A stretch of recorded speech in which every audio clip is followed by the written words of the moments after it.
하나님께서 주실 말씀을 같이 보도록 하겠습니다. 신약 성경 사도행전 10장 34절에서부터 43절까지 말씀입니다. 사도행전 10장 34절에서 43절까지 말씀, 저와 여러분이 같이 읽도록 하겠습니다. 이에 베드로가 입을 열어 말하되 진실로 내가 깨달았나니 하나님은 사람의 외모를 취하지 아니하시고 각 나라 가운데서 자기를 경외하며 의를 행하는 자를 받으시는도다. 하나님이 이스라엘 자손에게 보내신 말씀은 만유의 주제이신 예수 그리스도로 말미암아 평화를 전하는 것이라. 너희도 알거니와 이 말씀은 요한이 침례를 전파한 후에 갈릴리에서 시작되어 온 유대에 두루 퍼져왔고 또 나사렛 예수께 하나님이 어떻게 성령과 능력을 기름 붓듯 하셨으며 저가 두루 다니시며 선한 일을 행하시고 마귀에게 눌린 모든 자를 고치셨으니 이는 하나님이 함께 하셨음이라. 또한 우리는 예수께서 유대인의 땅과 예루살렘에서 행하신 모든 일의 증인이라. 저희가 그를 나무에 달아 죽였으나 하나님이 이 사람을 사흘 만에 살리사 나타내 보이셨으니 모든 백성에게 하신 것이 아니요 오직 하나님이 미리 택하신 증인들 곧 죽은 자 가운데서 살아나신 후 그와 함께 먹고 마신 우리에게 보이신 것이라. 예수께서 우리를 명하사 백성에게 전파하게 하시되 하나님이 산자와 죽은 자의 재판장으로 정하신 자가 곧 예수신 것을 증거하게 하셨고 이분에 대하여는 모든 선지자들도 증거하여 누구든지 저를 믿는 자마다 그 이름을 힘입어 죄사함을 받는다 하였느니라 하고. 아멘. 말씀을 위해서 함께 기도하도록 합시다. 살아계신 하나님, 오늘도 이 본문의 내용을 통해 하나님은 기록된 것 이상의 감동과 또 깨달음과 믿음의 역사를 이루어 주실 것입니다. 하나님, 정말 우리의 생각과 의지, 감정이 이 시간 하나님께만 집중될 수 있도록 도와주십시오. 우리가 믿기를 원하고 이것이 믿어지기를 원하고 또 그 믿음으로 살기를 원하오니 하나님 은혜를 베풀어 주시옵소서. 예수 그리스도 이름으로 간절히 기도했습니다. 아멘. 베드로가 고넬료의 가정을 방문해서 만나게 되었고 말씀을 전하게 되었습니다. 고넬료는 이미 하나님을 경외하는 사람이었고요. 시간을 정해놓고 개인적으로도 기도하고 또 많은 사람들에게 경건하다 칭찬을 받는 사람이었습니다. 오늘날 만약에 고넬료 같은 사람이 교회에 찾아오게 된다면 우리가 어떤 반응을 보였을까요? 아마도 그를 환영하고 또 그에게 직분을 주고 많은 봉사를 함께 하자고 요청을 했을지 모릅니다. 하지만 우리 오늘 본문 다음 내용이지만 11장 13절에 있는 내용을 한번 살펴보겠습니다. 그도 우리에게 전하기를, 여기서 그도라는 것은 고넬료를 의미하는데요. 나중에 베드로가 이 사건 후에 예루살렘에서 유대인들 앞에 하는 그런 내용입니다. 고넬료가 우리에게 전하기를 어떻게 그가 자기 집에서 천사를 본 것과 천사가 서서 그에게 이르기를 사람을 요바에 보내어 베드로라 하는 시몬을 청하라.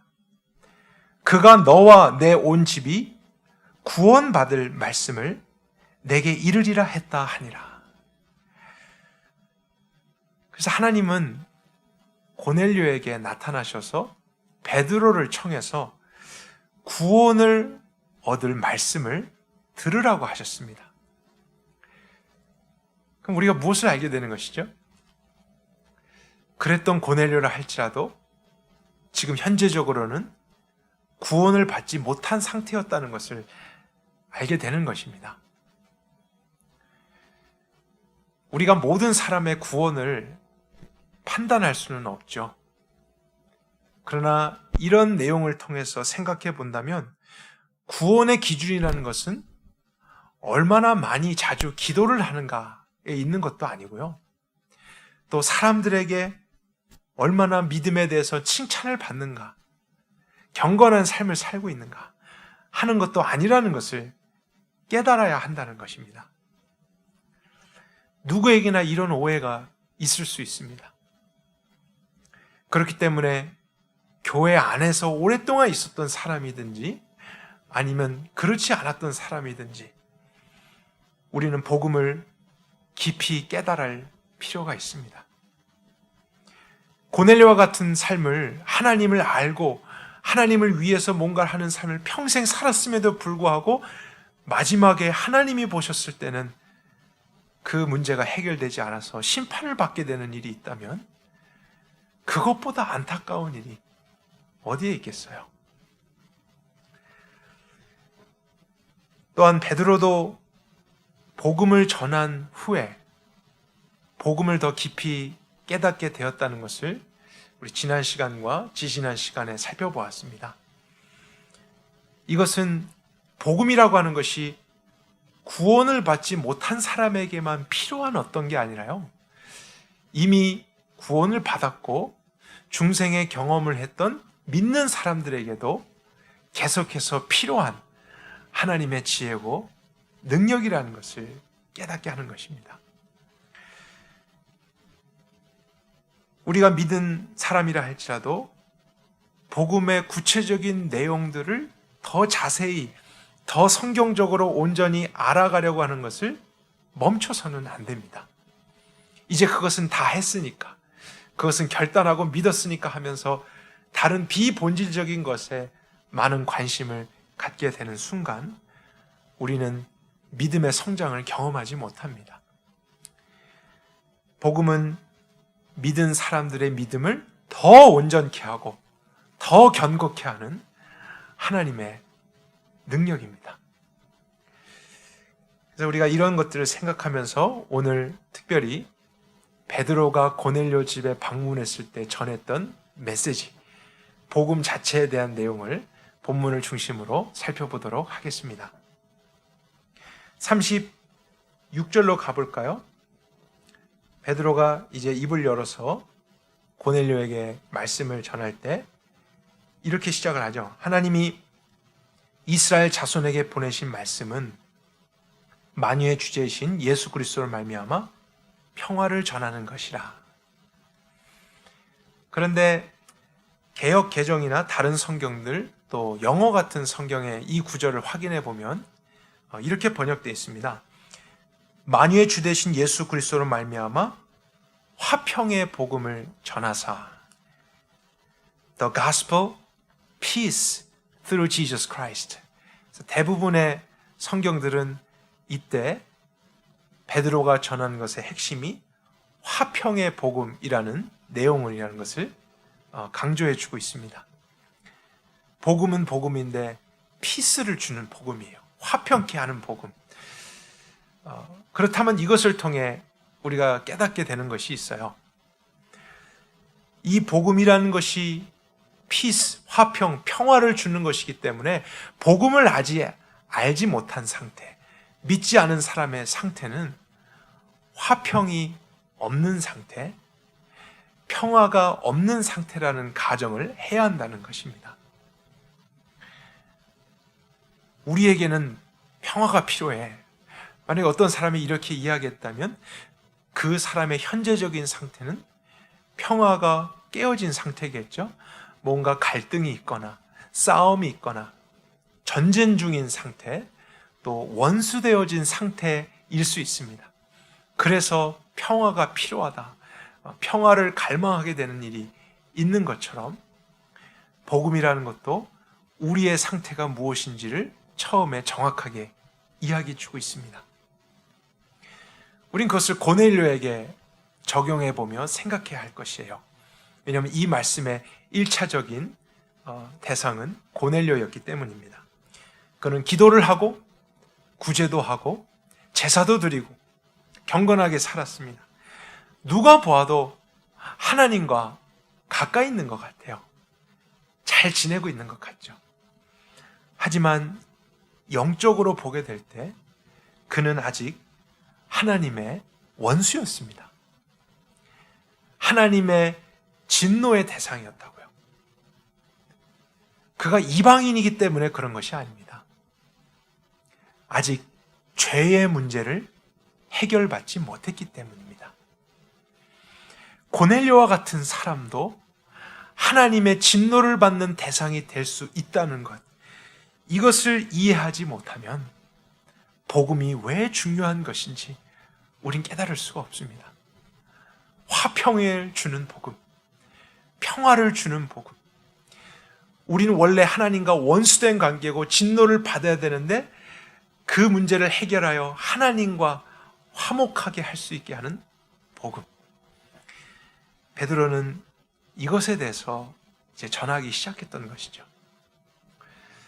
시작은 이제 죄, 우리 인간의 상태에서부터 시작되었습니다. 하나님이 가장 싫어하는 것이 죄입니다. 영적인 문제예요. 죄는 우리 삶의 과거와 현재와 미래를 파괴시키고 본질적으로는 거룩하신 하나님과 분리시키게 됩니다. 하나님과 원수된 관계로 살아가게 합니다. 생명이신 하나님과 분리되기 때문에 당연한 결과는 죽음이고요. 빛이신 하나님과 분리시키는 것이 죄이기 때문에 그 상태에서 어둠을 경험하는 것은 당연합니다. 이것을 종교적인 방법이나 개인의 선행으로 극복해 보려고 시도를 한다 해도 우리 인간은 스스로 죄 문제를 해결하고 하나님과의 화평을 찾아낼 수가 없습니다. 그래서 우리는 구원자가 필요한 거예요. 이 문제를 해결해 주고 원수된 하나님과의 관계를 회복시켜 주실 어떤 대상이 필요한 것입니다. 골로새서 1장 20절도 같은 내용을 이와 같이 설명합니다. 그의 십자가의 피로, 예수님을 의미하죠. 예수님의 십자가의 피로 화평을 이루사, 똑같은 개념입니다. 화평케 하는 십자가. 만물 곧 땅에 있는 것들이나 하늘에 있는 것들을 그로 말미암아 자기와 화목해 되기를 기뻐하심이라. 전에 악한 행실로 멀리 떠나 마음으로 원수가 되었던 너희를. 원래의 상태는 화평한 상태가 아닙니다. 평화롭지 않습니다. 가까울 수가 없어요. 죄 때문입니다. 원수되었습니다. 끊어져 있습니다. 대적하고 있습니다. 그래서 구원자가 오셔서 하는 일은 그분의 몸으로, 삶으로 하나님과 죄인된 우리를 다시 화목케 하는 것입니다. 구원이라는 것이 이처럼 하나님과의 새로운 관계를 갖게 되는 것, 이 의미를 담고 있다는 것을 우리는 반드시 기억해야 합니다. 그것은 이 땅에서부터 이루어지는 거예요. 원수였었는데 이제는 화목해 되며 하나님과 함께하는 인생이 되는 것. 이 땅에서부터 그 구원을 받고 그 연합 속에서 살아가던 사람이 나중에 죽게 되면 천국에도 가게 되는 것이죠. 그러나 그런 화목됨을 경험하지 못한 채 그냥 하나님도 알고 교회만 열심히 다녔다고 해서 모두 다 천국에 갈 수 있는 것은 아닙니다. 베드로는 이제 본격적으로 하나님과 화목함을 이룰 수 있도록 이 땅에 오신 예수 그리스도에 대해서 증거하기 시작합니다. 그래서 복음의 핵심이라고 하는 것은 예수님이에요. 고넬료가 알지 못했던 것은 바로 이 부분이었습니다. 하나님도 알고 있고 그분과 가까이 가려고 하는데 그 유일한 방법과 길이 되는 예수님을 모르게 되니까 그럴 수 없었던 것입니다. 36절에서 다시 한번 살펴볼 내용이 있는데요. 베드로가 예수님을 설명할 때 처음에 만유의 주제이신 예수 그리스도로 말미암아 이렇게 설명했습니다. 만유의 주제라는 것은 모든 만물의 주인이란 뜻이죠. 예수님의 신성, 하나님 되심을 증거했습니다. 골로새서 1장 같은 곳에도 보면 예수님께서 온 세상을 만드시고 그렇기 때문에 모든 만물의 주인이시라고 설명해요. By Him, through Him, for Him, 모든 세상이 예수님에 의해, 예수님을 통해, 예수님을 위하여 만들어졌다. 그래서 예수님은 하나님이시라는 사실이 복음 안에 반드시 포함되어야 합니다. 그런데 38절을 보면 그 하나님이신 예수님이 나사렛 예수가 되셨다. 사람이 되셨다는 것을 이야기해 주고 있어요. 나사렛 예수께 하나님이 어떻게 성령과 능력을 기름 붓듯 하셨으며 저가 두루 다니시며 선한 일을 하시고 마귀에 들린 모든 자를 고치셨다. 원래 예수님은 하나님이셨고 모든 만물의 주인이셨는데 우리의 구원을 위해서 잠시 동안 사람이 되셨던 것입니다. 말씀만으로 천지를 만드시고 그것을 운행하실 수 있는 하나님이심에도 불구하고 사람이 되셔서 사람으로서 해결하셔야만 하는 것이 구원이었다는 것을 보게 됩니다. 그러니까 그것만 생각해도 구원은 우리가 생각하는 것만큼 간단한 문제는 아닙니다. 하나님이 하신 일을 보게 되면 그거는 아무것도 없는 것에서 이 온 우주와 만물이 창조된 것보다 더 크고 놀라운 어떤 것이 필요한 것이라는 사실이죠. 그리고 38절에 보니까 하나님 아버지께서 사람이 되신 예수님께 성령님과 능력을 기름 붓듯 주셨다라고 설명했습니다. 왜 예수님께서 성령님을 받으실 필요가 있었을까라는 의문을 하게 되는 부분이죠. 그냥 쉽게 넘어갈 수도 있는 부분인데 저희들이 깨달아야 할, 또 이해해야 될 진리의 한 부분을 담고 있습니다. 예수님이 성령님을 받으셨어야만 했던 이유, 그것은 하나님이신 예수님임에도 불구하고 우리의 구원을 위해 그분은 완전한 사람이 되셨죠. 그 말은 우리와 똑같은 육체를 가지시고 시간과 공간의 제약을 받는 삶을 그분도 사셨다는 것입니다. 그렇기 때문에 예수님은 그 사람의 육체와 한계로서 하나님의 뜻, 구원의 일들을 이루실 수가 없었던 거예요. 그래서 사람이 되신 예수님께 하나님은 성령님과 능력을 기름 붓듯 넘치게 충만하게 주셨던 것입니다. 그래서 완전한 사람이지만 우리와 똑같은 인간으로 사셨지만 그 성령님의 역사와 권능으로서 연약한 육체를 가지고 있지만 하나님의 구원의 사역을 능히 완성해 가실 수 있었다는 것입니다. 저는 이것을 통해서 하나님이 예수님에게만이 아니라 오늘날 믿는 모든 사람들에게 똑같은 성령님을 부으셨다는 것이 얼마나 놀라운 것인가 하는 생각을 하게 돼요. 왜냐하면 예수님의 그 삶, 성령님에 의해서 죄를 이기고 하나님의 뜻을 순종했던 삶은 이제 우리에게도 허락되어졌다는 것을 의미하는 것입니다. 우리도 육체의 한계를 잊고 여전히 연약하잖아요. 얼마나 연약합니까? 얼마나 유혹을 쉽게 받고 이 세상 가운데서 제약을 받습니까? 그러나 그렇다 할지라도 그 연약한 육체 안에 성령 하나님이 오셨기 때문에 또 그분은 홀리 스피릿이잖아요. 거룩한 분이 오셨기 때문에 우리가 여전히 거룩하지 않은 육체라 할지라도 우리 안에서부터 그 거룩의 힘과 권능을 주셔서 우리 믿는 자들이 예수님과 같은 삶을 살 것을 기대할 수 있다는 거예요. 하나님이 그렇게까지 하신다는 것입니다. 그것을 믿는 믿음이 얼마나 필요합니까?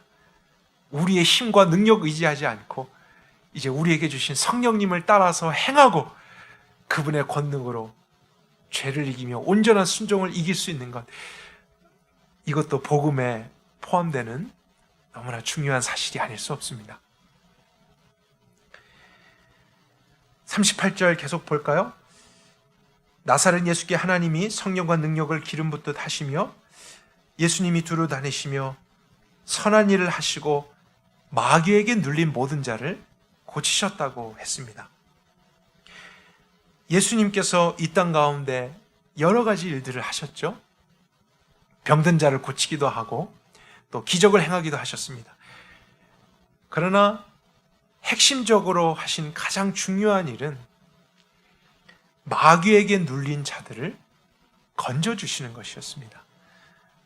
다른 말로 하면 마귀의 지배를 받는 자들을 구출해내시는 것입니다. 우리가 죄가 나쁜 것임을 알아도요, 그 죄에서부터 쉽게 벗어날 수 없는 이유가 있어요. 왜냐하면 죄라고 하는 것은 그 배후에 영적인 존재, 사단이 있기 때문입니다. 사단이 죄를 이용해서 우리로 하여금 그의 권세 안에 조종받으며 살아가게 하고 있기 때문에 그 사단을 지배하지 않는 한, 사단의 권세를 꺾지 않는 한 어느 누구도 죄의 권세로부터 벗어날 수가 없습니다. 눌려서 살 수밖에 없어요.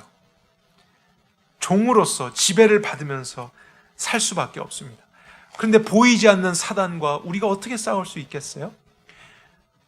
또 사단은 능력이 우리보다 훨씬 많기 때문에 우리가 대적할 수 있는 대상이 아닙니다.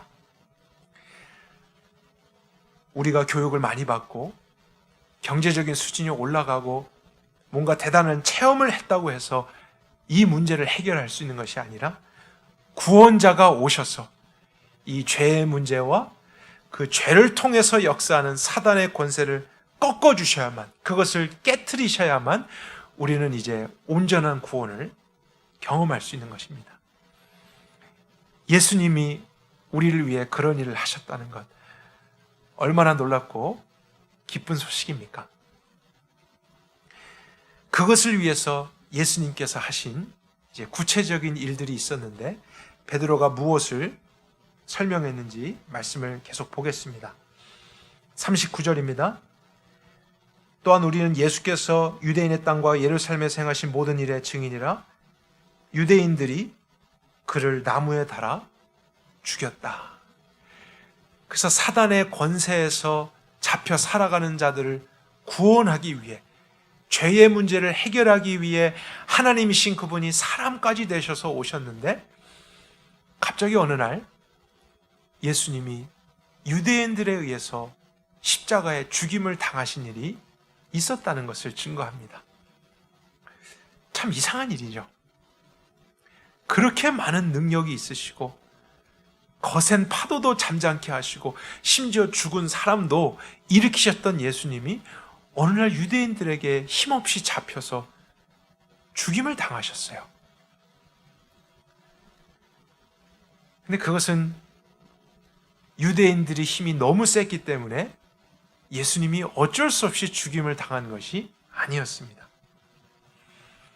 예수님은 일부러 그들의 손에 잡히시고 죽임을 당하셨던 것이었습니다. 죄가 없으셨지만 죄인으로서 죽임을 당하심으로써 원래 죄인들이 받아야 될 하나님의 진노와 심판을 대신 받으시기 위해서였습니다. 이 방법이 우리의 죄 문제를 해결하고 또 사단의 권세를 깨트리실 예수님의 방법이었어요. 십자가를 통한 것이었습니다.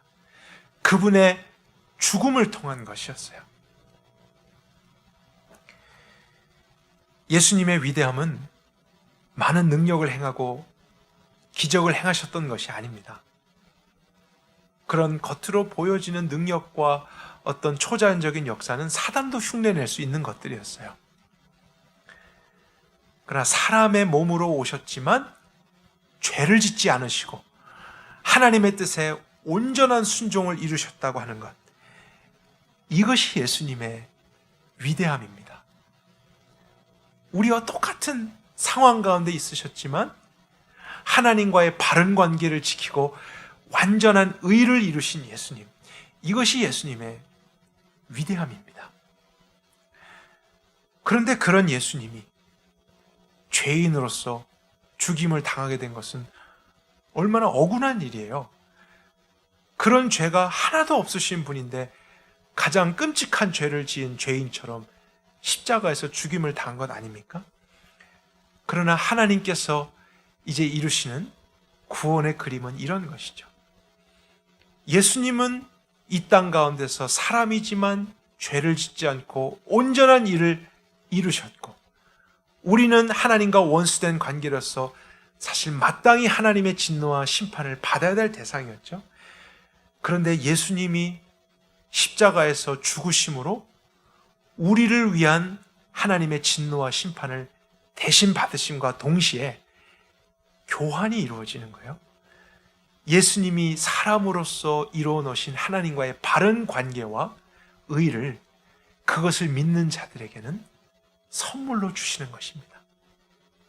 이러한 영적인 그림으로써 우리의 죄 문제가 해결되는 거였어요. 그것을 믿는 사람들에게 하나님은 더 이상 진노의 대상으로, 원수로 보지 않으시고 예수님을 보시듯이 의인이라 칭하시며 의인으로서 하나님이 대하셔야 될 모든 축복을 허락해 주시는 것입니다. 근데 베드로의 복음은 예수님의 십자가에서 끝나는 것이 아니라 계속되고 있어요.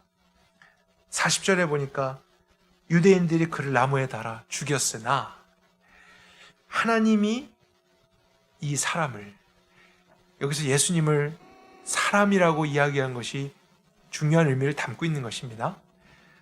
하나님으로서 쉽게 하신 것이 아니라 우리 사람의 구원을 위해 사람으로서 정말 불가능한 일을 예수님은 하셨던 것입니다. 하나님이 이 사람을 사흘 만에 다시 살리시고 나타내 보이셨다. 베드로는 부활에 대해서도 고넬료에게 복음을 증거했습니다. 하나님께서 예수님을 다시 살리셨다 했을 때 주어가 하나님이라고 돼 있죠.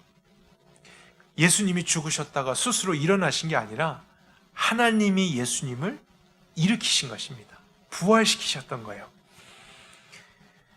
만약 예수님께서 십자가에서 죽으시고 부활하지 않은 채 계속 계셨더라면 많은 사람들은 이런 생각을 했을 것입니다. 저 사람은 자신의 죄 때문에 하나님의 심판을 받아 죽었구나. 모든 사람들은 자기의 죄 때문에 십자가에서 달려 죽은 예수라고 생각했을 것입니다.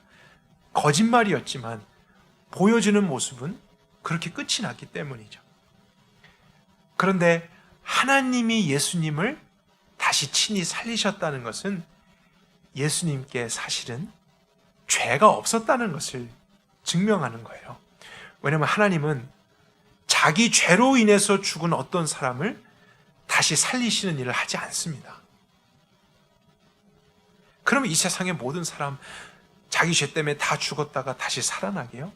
하나님은 절대로 그런 일을 하지 않으십니다. 그런데 하나님이 예수님을 다시 살리셨다는 것은 원래는 예수님께 죄가 없으셨고 그분의 죽음은 다른 사람을 대신하는 죽음이었다는 것을 의미하는 거예요. 예수님의 부활은 그분의 죄 없음이 증명하는 것이고 또 우리의 죄를 위한 죽음이었다는 것을 증명하는 것이 되는 것입니다. 그리고 죽음이라는 것을 생각해 보면요, 죽음은 죄로 인해서 생긴 결과죠. 원래는 이 세상에 죽음이 없었습니다. 그런데 아담과 하와 때부터 죄가 들어오고 하나님과 끊어지게 되자 그 결과로 죽음을 경험하게 된 것이죠. 그렇다면 반대로 생각을 해보면요, 죄의 결과가 죽음이라면 이 죄의 문제가 해결되면 무슨 일이 생길까요? 예, 맞습니다. 죄의 문제가 해결되면 생명이 생깁니다. 죽지 않아요. 이제는 그 결과로 영원한 생명이 있게 되는 것입니다. 그래서 예수님은 십자가에서 죄의 문제를 해결해 주셨고, 그 결과로 인해서 하나님은 영원한 생명 가운데 예수님을 일으키셨던 것입니다. 이제는 죽음의 권세가 깨어진 거예요. 죄의 문제가 해결됨으로써 모든 죽음의 권세, 사단이 가지고 있었던 가장 강력한 무기가 깨어진 것입니다. 사단은 그 죽음이라는 것을 가지고 사람들을 두렵게 하며 그들을 조종하고 자기의 지배 아래 두었습니다. 그것이 사단의 권세입니다. 그 영향 아래서 벗어날 수 있는 인간은 아무도 없었습니다.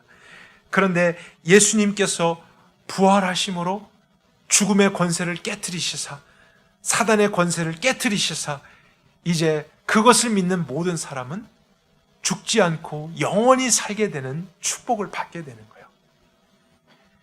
이런 예수님의 부활 때문에 우린 더 이상 옛 주인에게, 사단에게 굴복하지 않아도 되고 새로운 신분과 변화된 삶으로서 끝까지 나아갈 수 있게 되는 것입니다.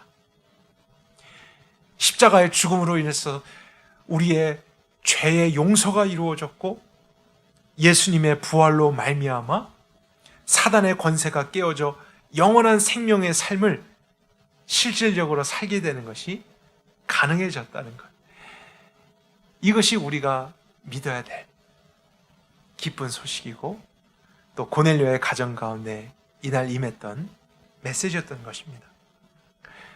구원이 단순히 죄를 용서해 주는 것만이 아니라는 것을 깨닫는 것, 이것이 얼마나 중요한지 몰라요. 정말로 너무나 많은 사람들이 오늘날 그 사실을 다 알지 못하고 있습니다. 구원이라는 것은 하나님의 진노를 면하게 되는 것만이 아닙니다. 그것은 일부분이에요.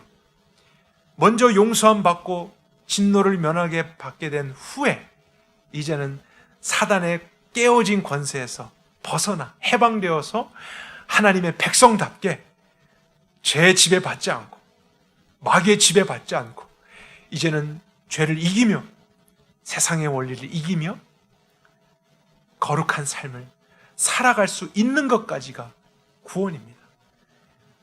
우리의 옛 생명으로는 그럴 수 없었지만 예수님의 부활의 생명이, 그 의의 생명이, 그 거룩한 생명이 우리의 것이 되었기 때문에 이제 그것을 믿는 자들은 영생을 누리며 이 땅 가운데서부터 살아갈 수 있는 것입니다. 하나님이 세상을 이처럼 사랑하사 독생자를, 하나밖에 없는 아들을 주셨으니 이는 저를 믿는 자마다 멸망치 않고, 여기까지가 십자가죠. 예수님의 십자가 때문에 하나님의 진노를 받지 않고 용서되고, 그러나 어디까지입니까? 영생을 얻게 하려 하심이라. 이제 깨어진 죽음의 권세, 두려워하지 않고 더 이상 지배받지 않고 예수님의 생명으로 힘있게 살아갈 수 있게 되는 것. 그래서 우리는 변화될 수밖에 없는 거예요. 그래서 이 땅에서부터 우리는 승리할 수밖에 없는 것입니다. 영생은 죽은 후에 누리게 될 어떤 것이 아닙니다. 이 땅에서부터 영원한 생명으로, 다시는 죽지 않을 생명으로 우린 계속 살아가는 것입니다. 42절 계속 보겠습니다. 그리고 나서 베드로가 또 어떤 말씀을 전했는지 함께 봅시다. 예수께서 우리를 명하사 백성에게 전파하게 하시되 하나님이 산자와 죽은 자의 재판장으로 정하신 자가 곧 예수신 것을 증거하게 하셨다. 참 놀라운 사실이에요. 우리가 예수님의 십자가 부활까지 살펴보았는데 베드로는 어디까지 복음으로 전했냐면 다시 오셔서 산자와 죽은 자를 심판하실 예수, 예수님의 재림까지도 복음으로 전했습니다. 예수님이 처음 이 땅에 오셨을 때는 가장 연약한 인간의 모습으로 오셨죠. 가장 천한 계급의 신분으로 오셨습니다. 그러나 예수님이 다시 오실 때는 그렇지 않다라는 것입니다. 심판주로 오십니다.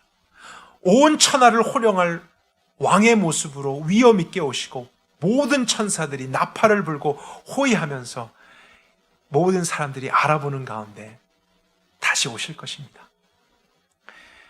그때에는요, 더 이상 회개와 믿음의 기회가 없게 됩니다. 그리고 예수님을 믿는 사람이든지 믿지 않는 사람이든지 그분이 그렇게 오셨을 때는 다 무릎을 꿇게 돼요. 그리고 그분을 주님이라 고백하고 믿는 사람들은 영원한 생명의 부활로, 믿지 않는 사람들은 그렇게 고백한 후에 영원한 죽음의 부활로 심판을 받게 될 것. 사실 성경은 이 메시지도 반복적으로 가르치고 있습니다. 예수님이 너무나 많이 그분의 다시 오실 것에 대해서 말씀하셨고, 또 사도들과 제자들은 그것을 믿고 전했습니다. 예수님의 십자가 부활을 넘어 그분이 다시 오시게 될 재림도 복음의 일부가 될 수 있는 이유가 있습니다. 여전히 우리가 구원을 받았을지라도 죄의 원리로 움직이는 세상 안에 살고 있잖아요. 그리고 예수님을 믿지 않고 구원을 받지 않은 사람들이 사실은 숫자적으로 더 많습니다. 그런 세상 안에 우리가 살아갑니다. 그래서 때때로 우리는 다른 사람들을 보면서 우리가 믿음으로 살아가고 있는 삶을 불편하게 여길 때 있습니다. 또 그들이 그런 하나님에 대한 믿음과 신뢰와 기도와 거룩함 없이 마음대로 자기 뜻대로 살아가는 것을 볼 때 그들의 모습이 편안해 보이고 또 즐거워 보이고 부러워 보일 때가 있는 것입니다. 그런 유혹을 받을 수 있어요. 그래서 믿음을 포기하고 싶을 충동을 우리는 이 세상을 살아가면서 언제라도 가질 수 있습니다. 하지만 예수님의 재림은 그런 유혹으로부터 우리를 지켜주는 거예요. 왜냐하면 끝을 알기 때문입니다. 저 사람들이 편해 보이고 이 세상이 지금 여전한 것 같아도 그러나 반드시 그 끝이 있고 예수님은 다시 오셔서 심판하실 일이 있기 때문에 그 길로 가서는 안 된다는 우리의 믿음을 붙잡아주고 소망을 주는 역할을 예수님의 재림에 대한 메시지가 하게 되는 것입니다. 우리가 사는 세상은 마치 추락을 하고 있는 비행기와 같아요. 이미 결정된 것입니다. 고칠 수 없어요. 그래서 그 안에 있는 모든 사람들은 그 끝을 향해 달려가고 있는데, 그런데 예수님을 믿는 자, 또 그 마지막을 아는 사람들의 모습은 마치 그 추락하는 비행기 안에 낙하산을 메고 타고 있는 사람들과 같습니다. 그가 비행기 안에서 낙하산을 타고 있을 때 얼마나 불편해요? 가방 같은 것을 메고 앉아야 되는데 가뜩이나 좁은 자리에 가방까지 메고 있으니 더 좁고 움직이는 것이 자유롭지 못하고, 또 옆에 뒤에를 봤더니 사람들은 다 자유롭게 앉아 있는 거예요. 그리고 편안하게 쉬고 있고, 그러면서 이상한 낙하산 메고 비행기 안에 이제 나를 보면서 조롱하기도 하고, 그래서 그들의 모습을 보며 그 낙하산을 벗어버리고 싶은 충동을 우린 느낄 수 있는 것입니다. 하지만 그럴 때 생각해야 되는 것이 이 비행기의 끝은 추락이라는 거예요. 그것이 정해져 있습니다. 그렇기 때문에 아무리 지금 현재적으로 좀 불편해도요, 다른 사람과 좀 다른 모습이라 할지라도 이것만은 절대 벗어서는 안 됩니다. 오히려 사람들이 뭐라 해도 반드시 그날이 있을 거다, 그 순간이 있을 것이기 때문에 나는 이렇게 하는 것을 부끄러워하지 않으리라.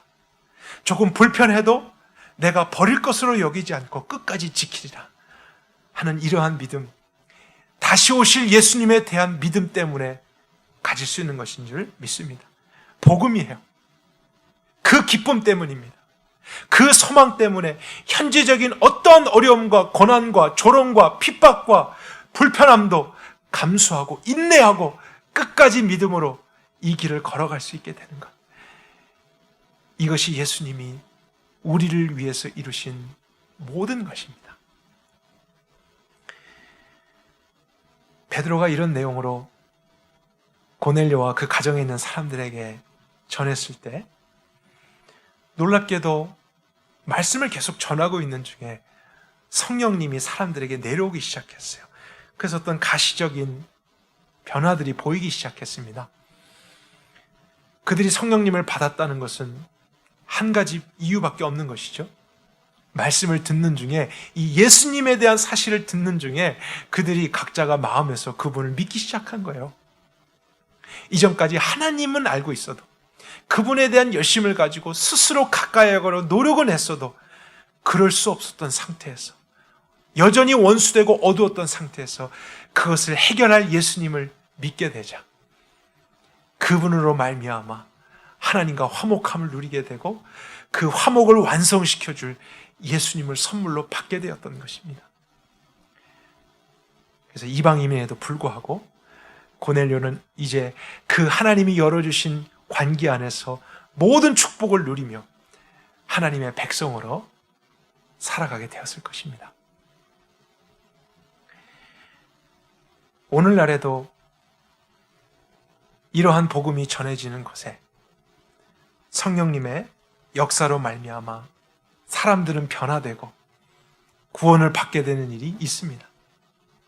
하나님, 또 우리 인간, 죄, 사단의 권세, 심판, 예수님의 신성과 예수님의 인성, 그분의 죽으심과 부활과 다시 오심, 또 성령님, 베드로가 전한 설교 안에 들어있는 이 내용들 어느 것 하나 중요하지 않은 것 있나요? 또 정말 이 모든 것이 우리의 기쁨이 되는 소식입니다. 우리의 구원을 위해 꼭 필요한 내용들입니다. 우리의 싸움은 이런 복음에 대해서 이제는 그것을 5분용으로나 편집하고 생략하고 축소시켜서 대충 가볍게 여기지 않고 오히려 온전한 복음이 성경적으로 온전하게 될 수 있도록 지키는 것이에요. 온전한 복음이 아니라면 온전한 변화, 온전한 구원을 기대할 수 없기 때문입니다.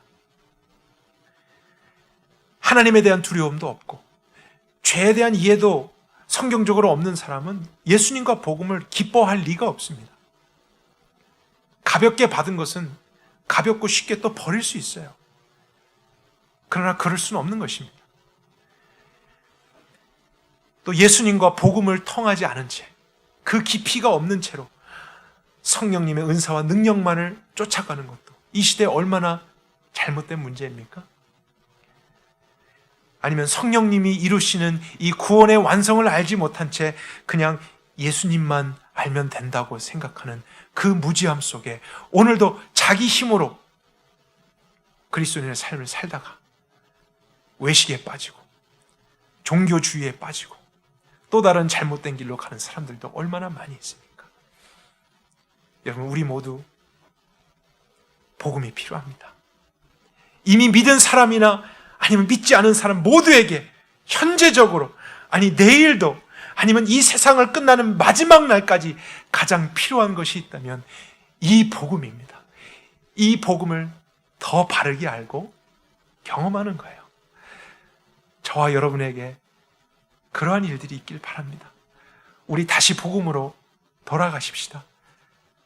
그리고 우리가 경험하는 오늘날 시대적인 문제, 정말 예수님이 가까이 왔다, 믿지 않는 사람도 어떤 이 세상의 마지막이 온 것과 같은 느낌을 받는다고 이야기까지 합니다. 정말 그렇습니다. 그러나 그럴 때에 우린 당황할 필요도 없고 또 다른 특별한 준비할 거 없어요.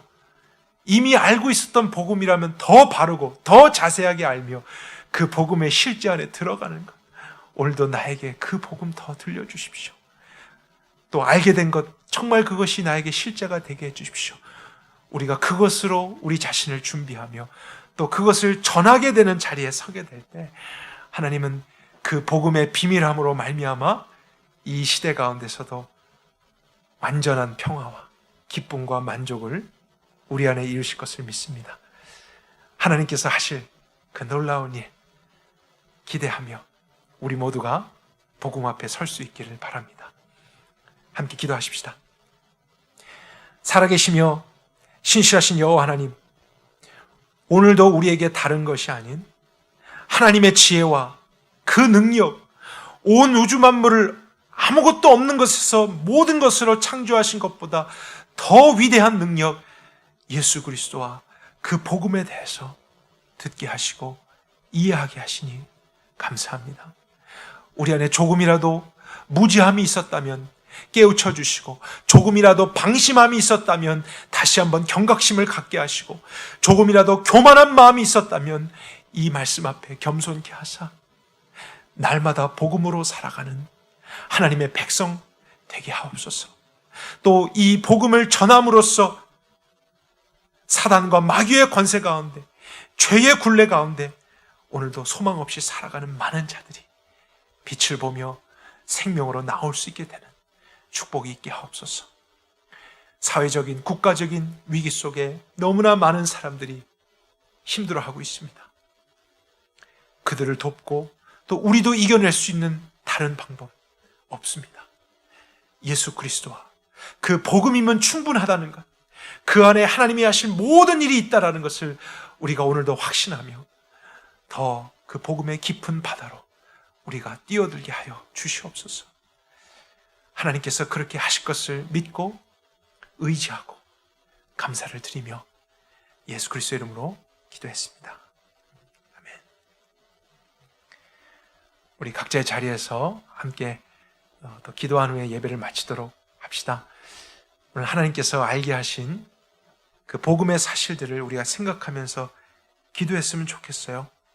하나님이 어떤 분이신지, 우리 인간이 어떤 존재인지, 죄가 무엇인지, 사단의 권세가 무엇인지, 심판이 무엇인지, 예수님이 어떤 분이고 그분이 하신 모든 일들, 또 성령님은 어떤 분이신지, 이것을 그냥 알고 듣고 끝나는 것이 아니라 그 영적 사실 안에 우리가 완전히 들어가서 오늘도 그것으로 인해, 그 믿음으로 인해 참된 구원과 승리, 변화와 거룩함을 경험하고 우리 가정도 그것으로 인해 정말 회복되어서 이 시대 가운데 하나님의 역사를 끝까지, 예수님 다시 오실 그날까지 포기하지 않고 이뤄갈 수 있는 저희 개인과 가정 공동체가 될 수 있도록 같이 기도해 주셨으면 좋겠습니다.